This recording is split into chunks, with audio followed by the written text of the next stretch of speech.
It was a quiet morning in a small town called Riverside. Mary Thompson, a single mother of 2 young children, sat at her kitchen table.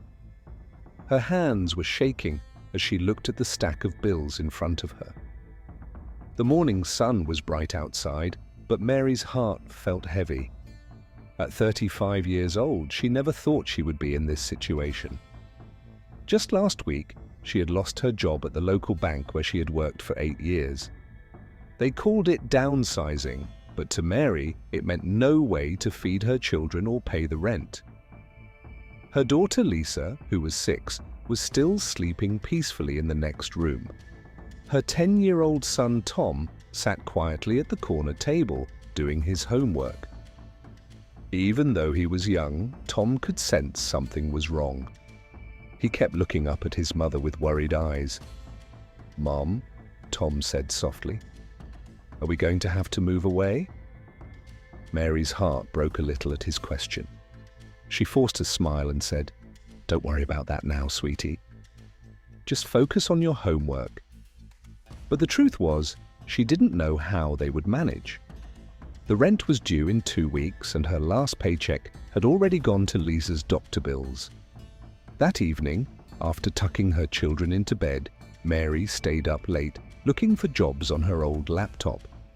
From her open window, she could hear her elderly neighbor, Mr. Wilson, walking his dog in the courtyard below. He had lived in the building for over 40 years, but like most neighbors, they rarely spoke beyond a simple hello.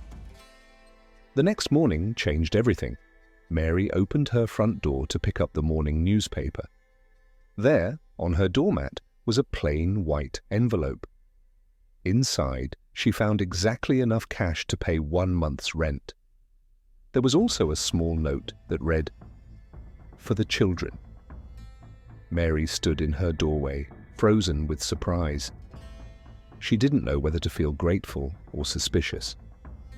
Her pride made her want to refuse the money, but when she thought about her children, she knew she couldn't let her pride get in the way. This was just the beginning. Over the next 3 months, more envelopes appeared. They always came when Mary needed help the most, when the electricity bill was due, when Lisa needed medicine, when Tom's school announced a class trip. Each envelope contained exactly the right amount of money, not a penny, more or less. And always there was that same note, "For the children." Mary tried to find out who was helping her. She asked her neighbors, stayed up late watching her door, and even asked the building manager if he had seen anyone. But the envelopes kept appearing mysteriously, as if by magic. Meanwhile, Mary didn't give up. She kept applying for jobs, went to interviews, and even started working part-time at the local grocery store. The mysterious help gave her breathing room, a chance to focus on finding a good job instead of panicking about tomorrow. She noticed changes in her children too. Tom started smiling more, and Lisa stopped having bad dreams about moving away. Then came the rainy evening that would reveal everything.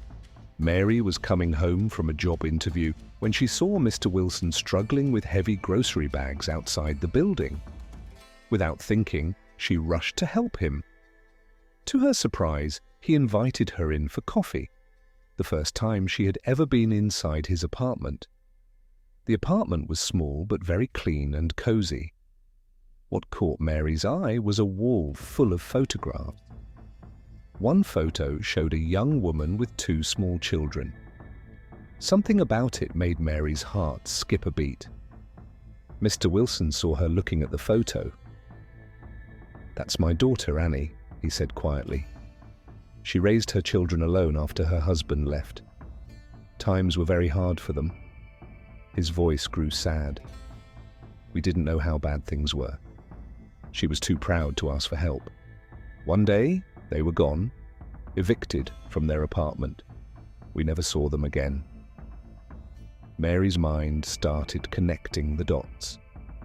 The handwriting on the notes, the perfect timing, the exact amounts. Looking around Mr. Wilson's apartment, she noticed his careful budget notebook. He had been an accountant before retiring. "The envelopes," Mary whispered. "Was it you?" Mr. Wilson looked at her with kind eyes. "I couldn't help my Annie," he said simply, "but maybe I could help another mother's children." Tears filled Mary's eyes as she understood the depth of his kindness. "I don't know how to thank you," she began, but Mr. Wilson shook his head. "No thanks needed," he smiled. "But perhaps your children could visit sometimes? This old apartment gets very quiet." 2 years later, life had completely changed for Mary. That job interview on the rainy day had led to a wonderful position at a new company. Tom and Lisa had adopted Mr. Wilson as their grandfather, filling his quiet apartment with laughter and joy. Every Sunday they shared dinner together, telling stories and making new memories. Mary never forgot those difficult months or the guardian angel who had saved her family. She started helping other single parents in the community, passing on the kindness she had received. Mr. Wilson still sent occasional envelopes, but now they contained small treats for the children or holiday cards. Sometimes Mr. Wilson still stood at his window, watching the courtyard below. But now, instead of seeing sad memories of his lost family, he smiled at the sound of children's laughter. By helping Mary's family heal, his own heart had begun to heal too. The story spread through the neighborhood, shared over coffee and at community gatherings. It became a reminder that even in our darkest times, someone might be watching over us. Not a distant angel, but a neighbor whose own past has taught them the value of reaching out with kindness. In that small apartment building, Mary learned that family isn't always about being related by blood. Sometimes it's about the choice we make to care for each other.